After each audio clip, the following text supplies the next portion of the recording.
No, no, I give up. No, no, no, no, I give up. No, no, can't deny it. No, no, I give up. No, no, no, no, I give up. Kalau Bang Novel dengar hadis tadi, apa yang mau Abang tahu? Kira-kira kalau Abang dengar Rasul bilang kayak gitu, kalau kamu nggak malu, lakukan aja sesukamu. Menurut Bang Novel gimana? Bang Novel kalau dengar kayak gitu gimana responnya? Iya. Ya sekarang nak malu tuh apa ya? Nggak sopan lah. Nggak sopan terus. Nggak sopan. Jadi. Nggak sopan terus. Buat seenaknya. Seenaknya. Jadi iya. Rasulullah ketika bilang kayak gini dan mempersilahkan kalau misalkan kamu nggak malu, lakukan aja. Nah biasanya orang yang kayak gini orang-orang yang tidak punya sopan santun, orang yang seenaknya begitu ya. Oke. Kita sepakat lah kalau orang ada yang melakukan sesuatu tanpa malu itu tandanya orang nggak sopan. Tadi Bang Novel langsung menyimpulkan begitu. Artinya ini sesuatu yang ya udah kita sepakat gitu loh. Kita nggak ada yang berbeda pendapat. Kita mau nanya ke siapapun, kita tanya. Kalau misalkan ada orang melakukan sesuatu nggak punya malu, tandanya orang seperti apa? Nggak sopan. Pasti responnya seperti itu. Nggak sopan, kelewatan dan sebagainya gitu kan. Nah, jadi ini adalah suatu hal yang sudah disepakati. Para nabi sepakat, ya. Para nabi sepakat. Sampai Nabi Muhammad pun sepakat bahwa ini adalah hukum pergaulan dalam kehidupan ini. Hukum amal kehidupan kita. Nah, karena itu kemudian kita ini kan sedang membahas syarahnya ya. Syarah itu artinya adalah penjelasan dari hadis. Jadi di antara penjelasan hadis ini disebutkan bahwa sifat malu itu adalah asas akhlakul karimah. Jadi kalau kita mau punya akhlak yang baik, akhlak yang mulia, akhlak yang terpuji, maka kita harus punya sifat malu. Maka perhatikan aja nanti ke teman-temannya. Ya tapi jangan saling ejek ya. Jangan apa sih kalau bahasa ente ya, ente nggak punya sifat malu lo gitu. Nggak punya sifat malu ente gitu. Jadi tapi perhatikan aja nggak usah teman-teman kita lah, kalau di Al-Mumtaz insya Allah semuanya punya akhlak terpuji ya. Kita lihat di lingkungan kita, di jalan-jalan misalkan, orang-orang yang tidak punya akhlak terpuji, itu biasanya tidak punya sifat malu. Kalau bahasa orang tua kita, udah putus urat malunya gitu ya. Gitu. Nah, jadi malu ini adalah landasan bagi sifat terpuji. Maka kalau setiap kita mau punya sifat terpuji, kita harus pastikan diri kita punya sifat malu. Itu yang pertama. Kemudian ini ada yang bertanya kayaknya ya. Oke, saya harus dulu ya. Dari Filzah 8D. Assalamualaikum Ustadz, bagaimana membedakan mana hadis yang sahih dan mana yang tidak sahih? Terima kasih. Maka Ustadz dijawab. Oh ya, nanti Abang Hanif bacain aja ya. Ya. Bagaimana membedakan mana hadis yang sahih dan mana yang tidak sahih? Nah, hadis yang sahih itu adalah hadis yang sanadnya tersambung ya. Kemudian dia memiliki beberapa riwayat yang kuat gitu ya. Nanti kalau buat teman-teman mudahnya adalah ya hari ini kita dimudahkan ada namanya apa? Tahqiqul hadis itu adalah penelitian hadis ya. Jadi sekarang kan banyak tuh buku-buku hadis yang sahih, kumpulan hadis sahih ya, kumpulan hadis dhaif dan sebagainya. Termasuk nanti kalau buku-buku buku-buku kumpulan hadis juga biasanya dikasih penjelasan di situ bawahnya, catatan kakinya atau di ujungnya, hadis ini sahih kah, hadis ini dhaif kah, hadis ini palsu kah dan sebagainya. Nah, jadi gampangnya begitu cara membedakan ya. Nanti kalau ada materinya khusus nanti kita bisa bahas di kesempatan lain ya. Tapi yang ada di kumpulan hadis arba'in ini adalah hadis-hadis sahih. Ya, termasuk hadis yang ke-20 ini adalah hadis sahih ya.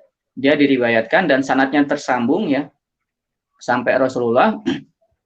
Meskipun nanti kalau dalam bukunya, karena bukunya ringkas ya, dia disebutkan langsung sanad terakhirnya ya, apa ya sanad terakhirnya, yaitu kalau tadi Uqbah bin Amr.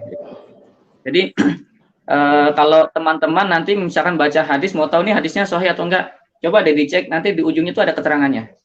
Ada keterangannya, ada atau ada catatan kakinya.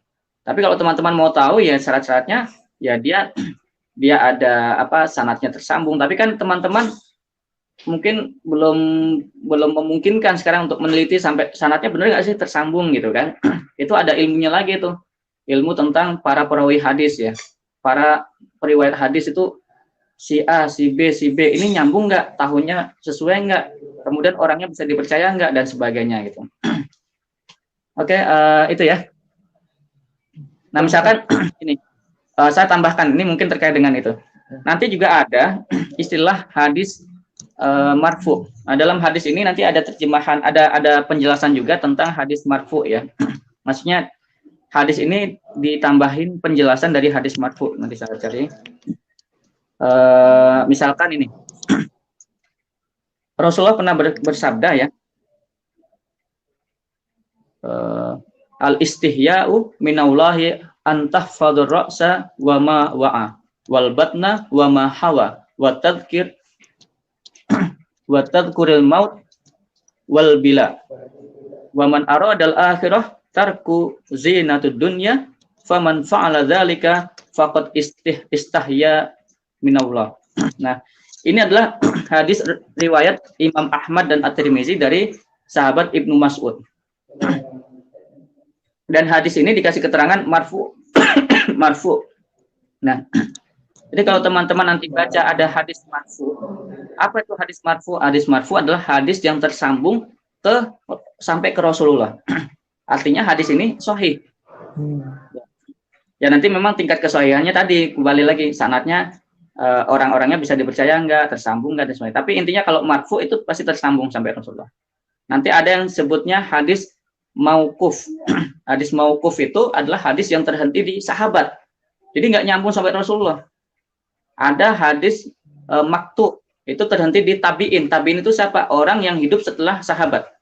Dia hidup setelah zamannya sahabat, ya. Itu hadis maktu ya, hadis yang terhenti di tabi'in. Jadi saya kira kalau buat teman-teman penting memahami istilah-istilah itu aja ya. Karena nanti kalau udah baca kan biasa ada catatan kakinya.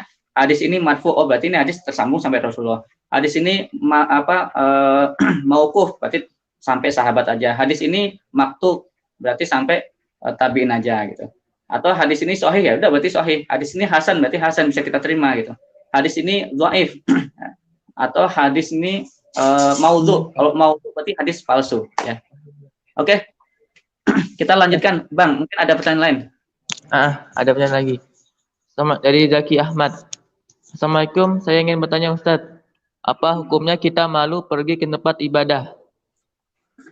Apa hukumnya kita malu pergi ke tempat? Sebenarnya ini kalau interaktif dijawab asik. Kalau interaktif saya mau tanya ke Zaki nih, emang kenapa malu ke tempat ibadah? Kenapa malu gitu? Tapi gini, kita sedang membahas tentang malu. Yang tadi kita sebut malu ini adalah asasul akhlaqul karimah atau landasan bagi akhlak terpuji. Nah, tapi malu yang seperti apa gitu? Malu yang seperti apa?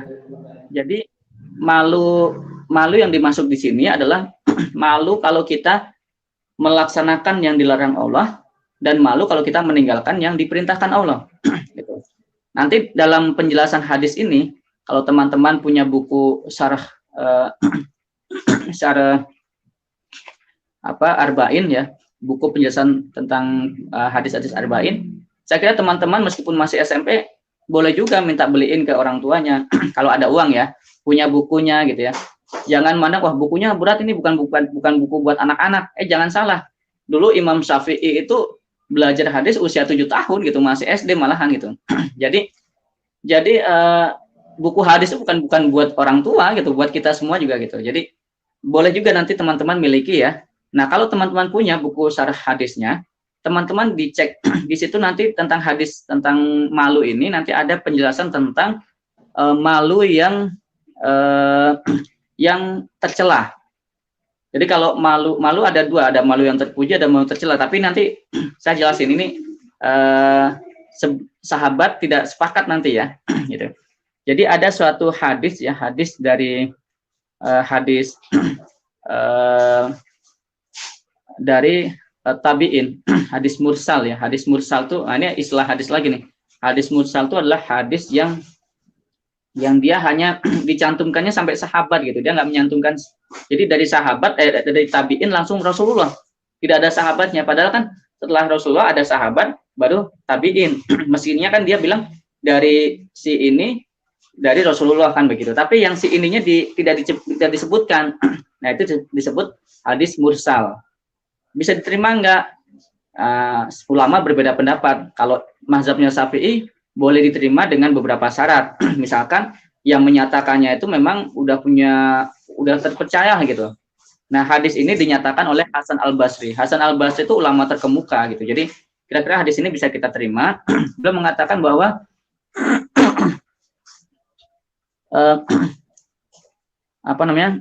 hadis sifat malu itu ada dua. Ada yang berasal dari keimanan, ada yang berupa kelemahan.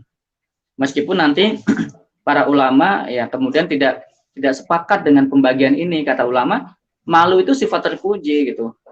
Jadi kalau ada yang tidak ke masjid karena malu, sesungguhnya bukan karena malu dia, tapi karena dia lemah. Jadi jangan dinisbatkan karena malu gitu. Nah, tapi intinya kalau ada seseorang tidak mau melakukan kebaikan atau enggan melakukan kebaikan dengan alasan malu, sesungguhnya dia bukan sedang malu, tapi dia lemah gitu. Dia tidak bisa menguasai dirinya untuk kuat melaksanakan perintah Allah gitu. Nah, intinya malu yang kita maksud di sini adalah malu kalau kita tidak menjalankan perintah Allah, malu kalau kita meninggalkan malu kalau kita menjalankan larangan Allah, malu kalau kita meninggalkan perintah Allah gitu. Jadi kalau malu berangkat ke masjid, ya itu tidak tepat gitu. Bukan malu, itu kelemahan gitu ya. Gitu ya. Harusnya Zaki tadi ya, mungkin bukan Zaki ya, temannya, mungkin dia bertanya untuk temannya. Harusnya temannya Zaki dia malu kalau tidak ke masjid, bukan malu kalau ke masjid gitu. Jadi malunya kalau tidak ke masjid, bukan malu ke masjid. Oke. Ada lagi nih Bang ya, Abdullah Azam nih. Coba dibacakan dah. Dari Abdullah Azam 5B. Hilang tuh.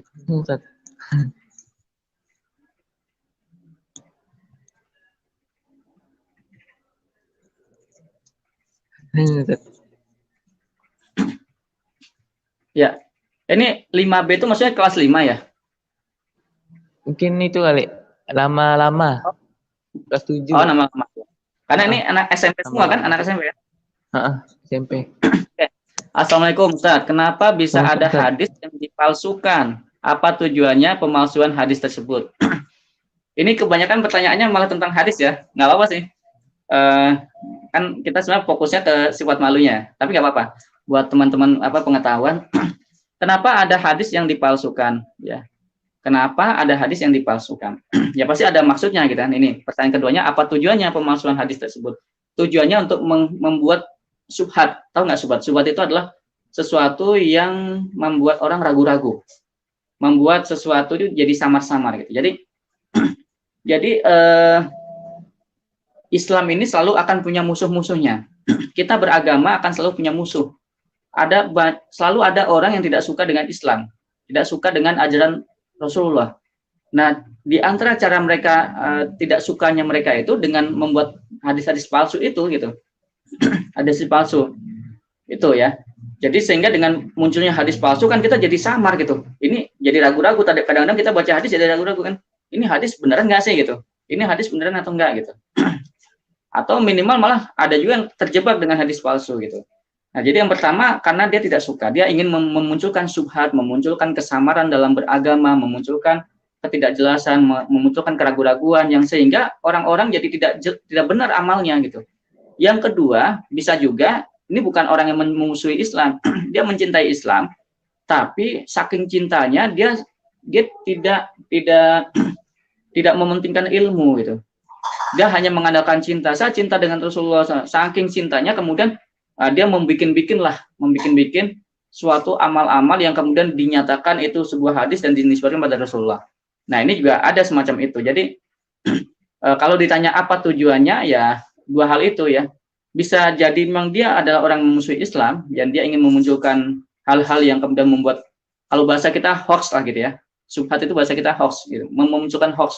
Jadi Abdul Azam pertanyaannya mungkin sama kayak bertanya, kok sekarang banyak hoax nih gitu. Apa sih tujuannya mereka bikin hoax itu? Kita juga bingung ngapain kan, apa pentingnya gitu. Ya, buat mereka yang bikin hoax mungkin buat asik-asik aja, buat terkenal gitu ya. Kan jadi terkenal. Ada juga yang seperti itu kan. Yang bikin hadis palsu juga mungkin ada juga yang ingin terkenal, namanya jadi ini, tapi niatnya nggak baik gitu kan. Tentu nggak bagus ya. Nah, atau ingin membuat orang jadi bingung mana yang benar, mana yang salah gitu. Ya. Atau memang ingin menghancurkan kebenaran gitu. Begitu ya, Bang Azam. Oke, ada lagi? Ini ada beberapa pertanyaan yang mau kita sampaikan. Siap. Ustaz, gimana membedakan malu yang tepat dengan yang tidak tepat? Tadi, yang gampangnya tadi Bang. Malu yang tepat dan tidak tepat ukurannya adalah malu kita itu hanya dua. Kita malu tidak melaksanakan perintah Allah, malu ketika mengerjakan larangan Allah. Udah itu doang. Jadi tinggal lihat aja, ini perintah Allah atau ini larangan Allah. Kalau ini perintah Allah, ya harus kita laksanakan. Kalau kita nggak melaksanakan, berarti itu nggak tepat. Kayak tadi misalkan, saya malu ke masjid, padahal kan ke masjid diperintahkan. Ya, jadi nggak tepat itu. Yang tepat adalah dia malu kalau tidak ke masjid malahan, karena meninggalkan perintah Allah. Gitu ya. Saya malu kalau berbusana muslimah, kalau buat perempuan ya, berjilbab rapi gitu. Sementara teman-teman saya pakai jeans, pakai celana, pakai ini gitu. Nah, ini malu nggak tepat. Kenapa? Dia malu, dia meninggalkan perintah Allah, ya kan kita diperintahkan perempuan untuk menjaga aurat dengan baik. Itu nggak tepat gitu. Dia meninggalkan perintah Allah untuk kemudian menyesuaikan dengan temannya, itu nggak tepat. Oh, saya kalau nggak ikut kumpul-kumpul malu deh gitu. Ya nggak tepat. Saya kumpul-kumpul ngapain? Kalau kumpul-kumpulnya ngaji ya, maka itu tepat. Karena kenapa? Ngaji diperintahkan Allah. Tapi kalau kumpul-kumpulnya ya misalkan ke mall gitu, atau malah mungkin nggak puasa, saya doang nih yang puasa di sini gitu, malu saya gitu. Malah harusnya malu yang mereka yang nggak puasa, bukan kita gitu. Jadi itu ya ukurannya. Kita tinggal lihat kita merasa malu kenapa? Kita malu karena meninggalkan perintah Allah, atau karena kita malu karena kita sekedar ingin diterima oleh sesama kita. Jadi intinya malu kita itu harus tautannya sama Allah. Malunya sama Allah. Ya lebih utama dibandingkan malu pada sesama ya. Oke, gitu. Ada lagi tanya? Banyak ya? Ustaz, bagaimana agar malu yang kita amalkan dapat membawa kemajuan ke arah yang lebih baik? Malu yang kita amalkan membawa kemajuan yang lebih baik. Ya sebenarnya kalau kita mengikuti malu yang tadi itu ya, kita malu kalau tidak melaksanakan perintah, ya termasuk perintah-perintah kebaikan tentunya, aturan sekolah, malu kalau nggak melaksanakan aturan sekolah, malu kalau tidak melaksanakan PR, malu kalau tidak belajar kan diperintahkan, atau malu kalau telat ke sekolah, malu kalau misalkan tidak sholat dan sebagainya. Nah, kalau kita ukurannya itu, insya Allah itu semuanya malu yang untuk mencapai kebaikan gitu, akan mencapai kemajuan gitu. Jadi kan kemajuan itu intinya adalah kita selalu memperbaiki diri kita, gitu ya. Dan memperbaiki diri kita itu tentunya kita semakin giat dalam melaksanakan perintah, semakin enggan dalam melaksanakan larangan. Jadi gitu aja Bang gitu. Ya, oke. Ada lagi? Ada Ustaz. Ya, lanjut. Apa saja hal-hal yang harus membuat kita malu?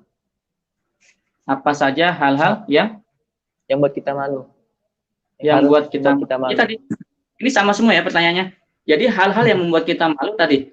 kalau kita melaksanakan yang dilarang Allah, malu, harusnya malu. Ya.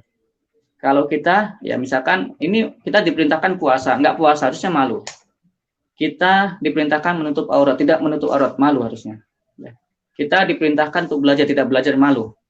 Kita diperintahkan mentaati guru, tidak mentaati guru, harusnya malu. Bukan malah bangga gitu kan. Nah, jadi hal-hal yang apa yang kita diperintahkan untuk malu yaitu gitu. Semua menjaga perintah dan meninggalkan larangan. Oke? Ustaz. Coba mungkin ada pertanyaan yang agak yang berbeda-beda, mungkin bisa dimunculkan, Bang.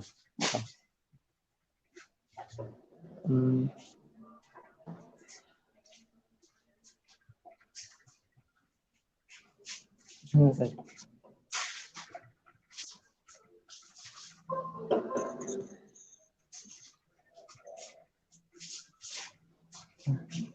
Ustaz.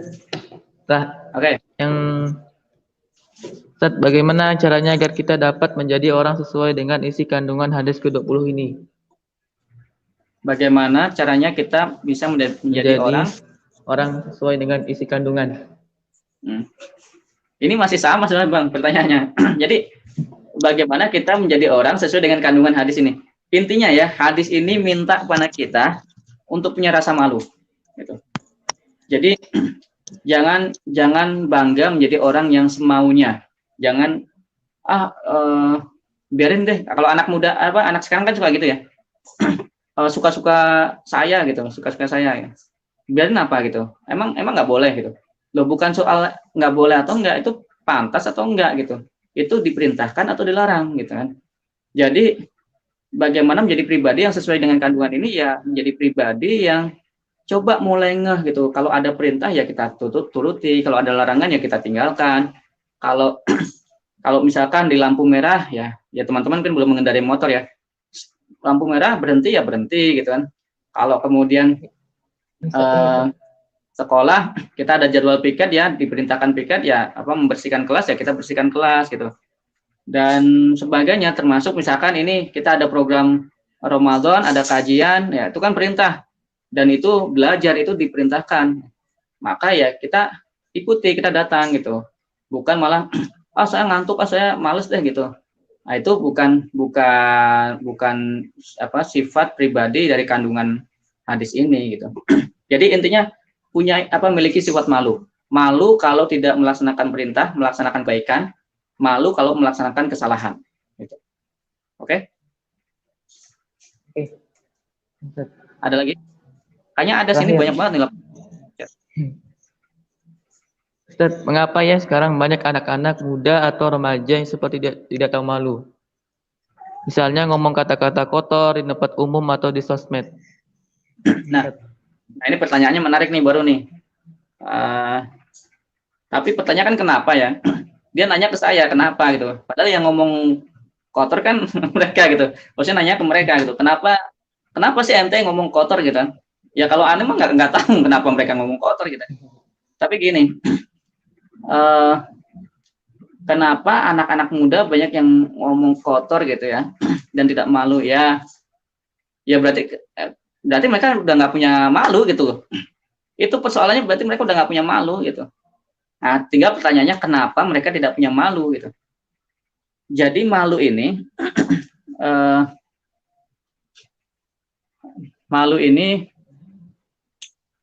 sebentar ya. Ada beberapa cara menjelaskan itu. Jadi malu ini ada dua, Bang. Ada yang memang fitrah. Fitrah itu maksudnya sudah ada dalam diri kita. Setiap kita tuh pasti punya rasa malu. Setiap kita punya rasa malu. Tapi ada juga yang dia dilatih, dia ditumbuhkan. Nah, jadi kalau yang fitrah itu ya udah. Sebenarnya kalau kita tanya ke hati kita masing-masing, kita ngomong jorok itu, kalau kita tanya ke mereka, mereka pasti mengakui kalau aduh kayaknya nggak pantas gitu ya. Pasti ngakuin di hatinya ya. Meskipun nanti kadang jawabnya gini, ya suka-suka gue lah gitu, suka gue aneh gitu. Emang apa urusannya dengan ente gitu kan? Nah, tapi ada malu yang kita perlu latih. Jadi kalau yang fitrah itu adanya dalam hati kita, Yang perlu kita latih itu yang kemudian tampil dalam jiwa kita, dalam raga kita. Nah, bagaimana melatihnya? Ada dua. Yang pertama, kita harus mengenal Allah. Yang kedua, kita mengenal kemuliaan Allah. Jadi mereka yang tidak punya rasa malu itu, coba dicek. Biasanya adalah orang-orang tidak mengenal Allah. Dia nggak kenal Allah. Dia cuma tahu, ya dia punya Tuhan, Allah. Tapi Allah seperti apa, Allah punya sifat-sifat apa, dia nggak kenal gitu. Allah punya hak apa, kita punya kewajiban apa kepada Allah gitu kan. Allah memerintahkan apa, dia nggak kenal. Juga mengenali kemuliaan Allah, keagungan Allah. Apa keagungan Allah? Ya Allah maha melihat, Allah maha mendengar, Allah maha teliti, Allah maha menghukum, Allah maha bijaksana dan sebagainya, Allah maha memberikan rezeki. Nah, termasuk di antara orang tidak punya malu biasanya adalah orang yang tidak bersyukur atas nikmat Allah. Sedikit bersyukur dia. Nah, maka perhatikan nanti orang-orang biasanya suka mencela, suka ngomong nggak baik, itu dia kadang-kadang suka mengeluh ya, dia nggak bersyukur. Padahal udah Allah kasih nikmat, dia nggak bersyukur. Nah, orang-orang kayak gini biasanya cepat atau lambat hilang rasa malunya gitu. Padahal kalau kita bersyukur ya Allah, kita nggak ada apa-apanya di kehidupan ini gitu loh. Kalau kita mengakui itu, kita bersyukur, pasti kita akan punya rasa malu. Ya Allah, kita nggak ada apa-apanya. Masa sih kita gini sih gitu ya?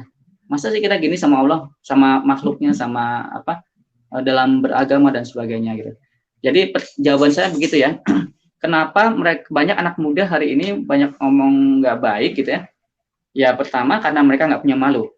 Nah, kenapa mereka nggak punya malu? Karena mereka tidak mengenal Allah dan tidak mengenal kemuliaan Allah dan sedikit bersyukur. Gitu. Cek aja nanti, coba dicek di checklist kalau perlu dicatat ya. Ini kalau ada teman kayak gini, cek benar nggak dia orang yang nggak bersyukur. Nah, kemungkinannya begitu. Nanti ketahuan. Padahal dia HP-nya bagus, padahal dia ini kehidupannya nyaman gitu. Nah, rata-rata kan nanti yang banyak ngomongnya tidak baik itu ya orang-orang yang sebenarnya mampu gitu, tapi nggak bersyukur gitu. Oke, lanjut Bang, lanjut. Kita tapi paham ya? Bisa dipahami ya? Bisa. Oke. Bisa ada dari Alif Hisham Hiska. Malu amalan jenis itu amalankah? Oke, ya ini baru nih Cak pertanyaannya. Malu sama lawan jenis itu amalan kah? Ya betul lah. Itu amalan. Sekarang gini, teman-teman baca surat Al-Qasas ayat 25. Kalau ada yang bisa buka Al-Quran, silahkan buka ya. Kalau moderator mungkin fokus ke sini, nggak apa. Tapi teman-teman yang lagi di rumah, yang sedang dekat Al-Quran, buka Al-Qasas, surat Al-Qasas ayat 25. Itu surat cerita tentang anaknya Nabi Syuaib yang ingin mendatangi pemuda bernama Musa. Ya. Faja'athu ihdahuma tamshi 'ala istihya. Jadi ada dua perempuan, ya. Ini yang nanya Bang Alif ya, tapi saya kasih contohnya perempuan, nggak apa-apa lah. Ya. Tapi intinya sama, dua bolak-balik lah ya. Jadi ada dua perempuan, itu anaknya Nabi Syuaib. Nabi Syuaib itu kemudian anaknya sedang menimba air, ya, sedang mencari air untuk menimba lah. Dia ngantri di kemudian datang pemuda namanya Musa.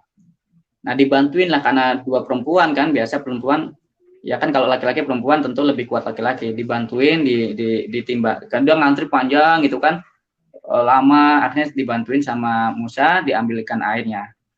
Nah kemudian perempuan ini pulang ke orang tuanya, kata orang tuanya, coba panggil pemuda itu, aku akan beri imbalan buat dia karena dia telah membantu kamu. Nah ketika anaknya ini manggil, ini perempuan manggil nemuin Musa, dia datang ya, kalau gambaran dalam ayat ini kan, faja'athu ihdahuma tamshi 'ala istihya. Mereka datang dengan malu-malu.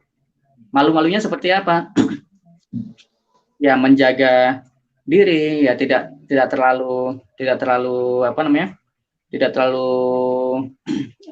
lepas dalam berinteraksi dan sebagainya. Nah ini jadi kalau balik ke pertanyaannya Bang Alif ya, malu amal lawan jenis itu amalankah? Ya, berdasarkan surat Al-Qasas ayat 25. Tinggal nanti malunya gimana? Ya malunya menjaga diri gitu. Maksudnya kalau perempuan ya jaga auratnya, jangan terlalu jangan terlalu mengumbar ya, mengumbar pesona ya, atau bahasa kita apa, tebar pesona gitu ya. Dan sebagainya. Yang laki-laki juga demikian. Oke?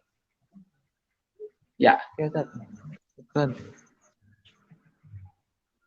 Ada lagi dari Miratul Mukminah, Filzah 8D. Ustaz, kalau kita malu bukan karena Allah, tapi malu ketahuan teman, misalnya kita tidak sholat, mana Ustaz? Tapi malu ketahuan teman misalnya tidak. Nah, ini case-nya agak berbeda ya. Case-nya agak berbeda. Jadi misalkan ya, jangan mir'ah deh, kalau mir'ah kayaknya sholat mulu ya. Tapi nggak tahu yang dimaksud ini apakah tidak sholat karena halangan atau tidak sholat karena meninggalkan sholatnya. Tapi kita ambillah yang misalkan meninggalkan sholat. Jadi misalkan ada namanya siapa ya, Joko lah misalkan, namanya Joko. Joko ini kan nama umum ya, jadi nggak, kalau di sini ada yang namanya Joko ya bukan itu maksudnya. Ini Joko kan banyak gitu. Misalkan Joko tidak sholat, kemudian ya dia gini, dia kapan dia malu sama temennya? Kan kemungkinan dia malu sama temennya kalau kemudian dia berusaha untuk sholat, menyusul ya, sholat ketinggalan. Karena kalau misalkan dia sholat gitu aja kan temannya juga nggak tahu gitu ya. Nah, kalau misalkan dia ingin mengqadha sholat atau menunaikan sholat ya terlambat, misalkan terlambat sholat, dia ingin menunaikan sholat, tapi kemudian dia tunda-tunda karena masih ada temennya, ya nggak enak sama temennya, malu sama temennya, ini nggak benar, nggak tepat. Ya, memang kadang-kadang nanti temennya ngejek gitu, baru sholat gitu kan, ya temennya nggak benar itu ya, ini berarti nggak punya malu kalau ngejek kayak gitu. Jadi ya ini nggak tepat gitu. Tapi kalau misalkan ini adalah pertanyaannya, dia tidak sholat karena mungkin sedang berhalangan ya kan, ini anaknya perempuan ya, sedang berhalangan, dia malu sama temennya, kalau ketahuan nggak sholat ya sebenarnya kalau berhalangan itu kan sudah bukan aib ya, maksudnya ya dan sudah mafhum kalau sama teman-teman perempuan ya sampaikan ya gitu. Tapi intinya adalah jangan pernah kita tidak menyampaikan atau tidak melakukan kebaikan karena malu sama teman. Meskipun misalkan sholat tadi ya, telat sholat, ya udah langsung lakukan aja sholat, disusul sholat susulan gitu, nggak masalah, nggak usah malu sama teman-teman. Meskipun nanti diajak sama teman-teman, baru sholat sih gitu, ya udahlah jelasin aja gitu. Ya, kalau memang salah, akuin aja kesalahan gitu. Nah, ini kadang-kadang kita tuh malu tuh pasalnya dengan bohong ya. Kita itu ingin menutupi kesalahan kita, sehingga malu ya, kita terbawa malu dan sebagainya. Jadi begitu ya, atau ini ya salahnya apa nih ya, Ustazah ya, Ustadz maksudnya. Oke.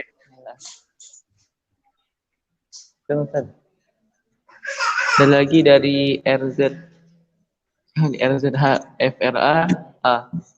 Ustaz, ini namanya bertanya. Ada soalnya ya. Bisa bacanya. Ya oke. Ustaz, izin bertanya. Sebenarnya ada tidak hukum-hukum tentang malu dan jenis-jenis malu itu apa saja? Ya. Hukum-hukum tentang malu. Hukum malu, kita masuk ke jenis dulu. Jenis malu ada dua tadi. Malu yang terpuji dan malu yang tidak terpuji. Malu yang terpuji hukumnya wajib. Malu yang tidak terpuji ya dia tidak boleh kita miliki gitu. Nah, malu yang terpuji itu seperti apa? Malu kalau tadi ini mirip ya tadi. Malu kalau kita tidak melaksanakan perintah atau melaksanakan larangan. Kalau malu yang tidak terpuji adalah malu ya yang kita enggan untuk melaksanakan perintah, padahal udah perintah itu, tapi enggan gitu. Ya, sebaliknya lah, intinya malu yang tidak terpuji adalah kebalikan dari malu yang terpuji. Malu yang terpuji adalah malu kalau tidak melaksanakan perintah, maka malu yang tidak terpuji adalah malu kalau melaksanakan perintah. Kalau yang terpuji malu kalau melaksanakan larangan. Malu yang tidak terpuji adalah malu kalau tidak melaksanakan larangan. Misalkan teman-teman pada batal tuh gitu. Saya malu kalau tetap puasa gitu. Kita malu kalau tidak membatalkan puasa, itu berarti nggak terpuji. Dan itu nggak boleh. Oke? teman-teman ya, contohnya kan perempuan ya yang nanya kalau nggak salah. Misalkan pulang sekolah teman-teman pada lepas jilbab, saya malu kalau tetap pakai jilbab. Berarti itu malu yang tidak terpuji gitu. Karena dia malu tidak melaksanakan larangan gitu. Kok tidak melaksanakan larangan malah malu kan? Padahal memang namanya larangan ya harus ditinggalkan malahan kan gitu. Jadi harusnya dengan meninggalkan larangan kita malah bersyukur gitu. Harus tidak malu, malah yang malu saya melaksanakan larangan gitu. Begitu. Oke? Ya. Ada lagi tuh? Oh, belum. Enggak.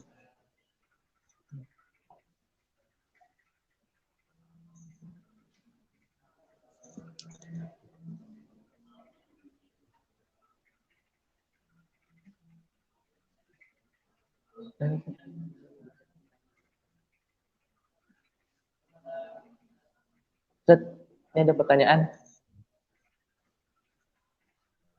Ustaz, ada pertanyaan. Ustaz, bagaimana ya caranya menghadapi teman yang bersikap tidak sopan atau tidak malu?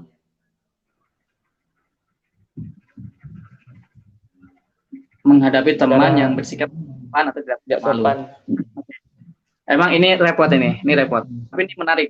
Ini pertanyaan menarik karena tantangan kita sesungguhnya yang menghadapi orang-orang nggak punya malu gitu. Gini, ya kalau orang udah nggak punya malu, kan kalau bahasa hadisnya tadi gitu ya, di dalam tastahyi fasna ma syi'ta. Kalau kamu tidak punya malu, maka perbuatlah sesukamu, maka lakukan sesukamu. Jadi memang kalau kita menghadapi orang yang tidak punya malu, ya kalau buat saya tinggalkan aja gitu. Tinggalkan aja karena dia akan bisa melakukan apa aja gitu. Namanya orang nggak punya malu ya. Dia nggak mikir, udah nggak punya otak gitu, udah nggak sehat otaknya gitu, udah nggak waras otaknya, nggak punya malu gitu. Kan kalau orang yang waras dia punya malu, ya dia punya malu. Nah tapi kalau kita mau mengingatkan, ya maka yang bisa kita lakukan, ingatkan dia untuk ya mengingat keagungan Allah ya, mengingat bahwa kita ini kecil di hadapannya. Jadi kalau kita berlaku semena-mena itu ya bayangkan kita nanti akan mendapatkan siksaan di akhirat nanti. Allah Maha Kuasa segalanya gitu ya. Jadi kalau kita mau mengingatkan, kita bisa mengingatkan semacam itu. Tapi kalau terkait hanya interaksi, kalau buat saya ya tinggalkan aja gitu. Karena kita kadang-kadang kalau kita tegur juga malah debat itu. Namanya orang nggak punya malu kan gitu. Kita tegur, kita ingatkan, kadang nggak malah debat itu, malah dia semakin ngejek sama kita malahan gitu. Jadi harusnya dia yang malu, malah kita jadi malu gitu kadang-kadang. Gitu. Tapi ya begitulah cuma gini, kalau memang kita masih punya tanggung jawab untuk mengingatkan sebagai teman kan kita ngingatin ya. Jadi kalau buat saya kalau misalkan dia lagi kenceng-kencengnya seenaknya sendiri, ya udah tinggalkan aja dulu.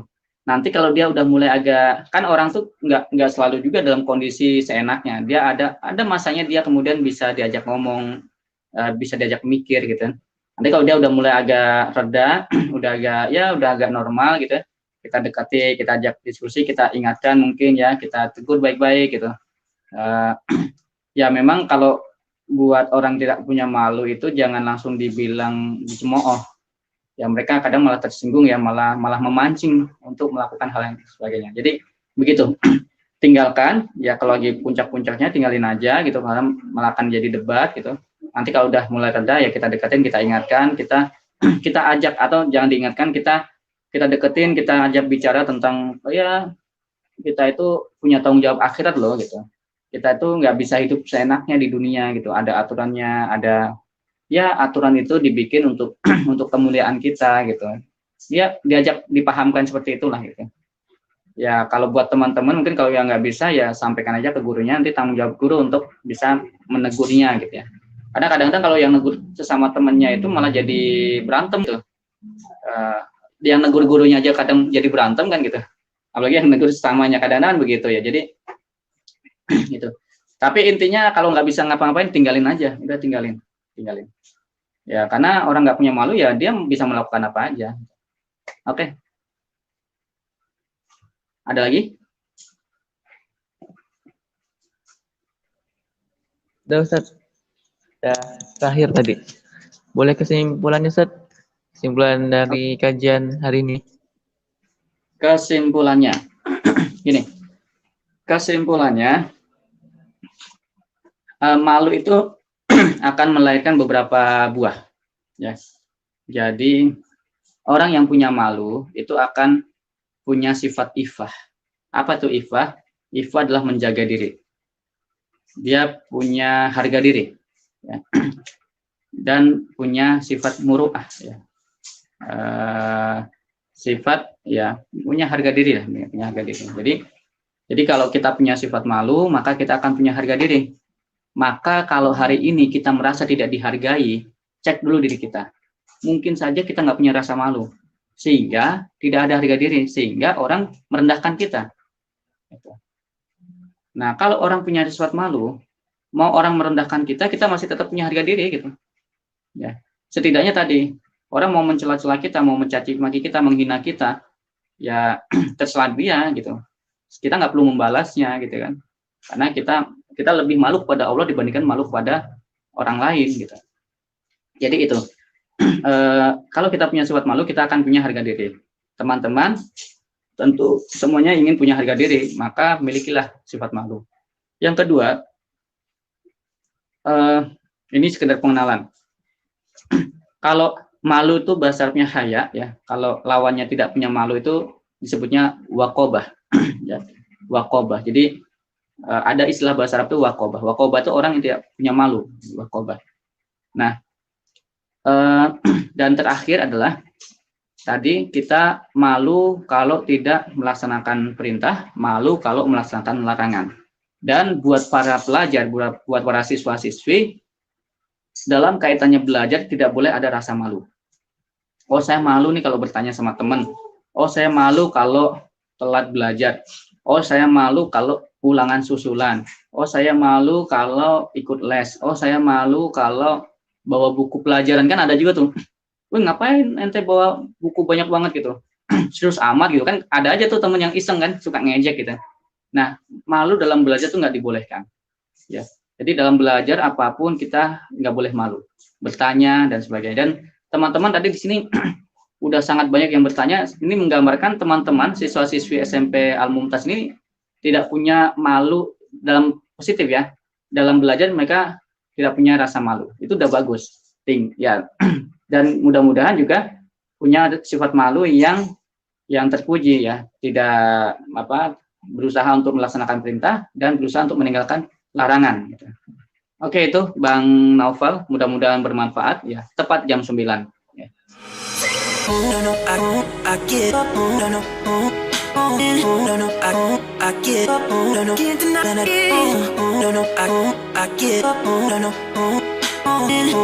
I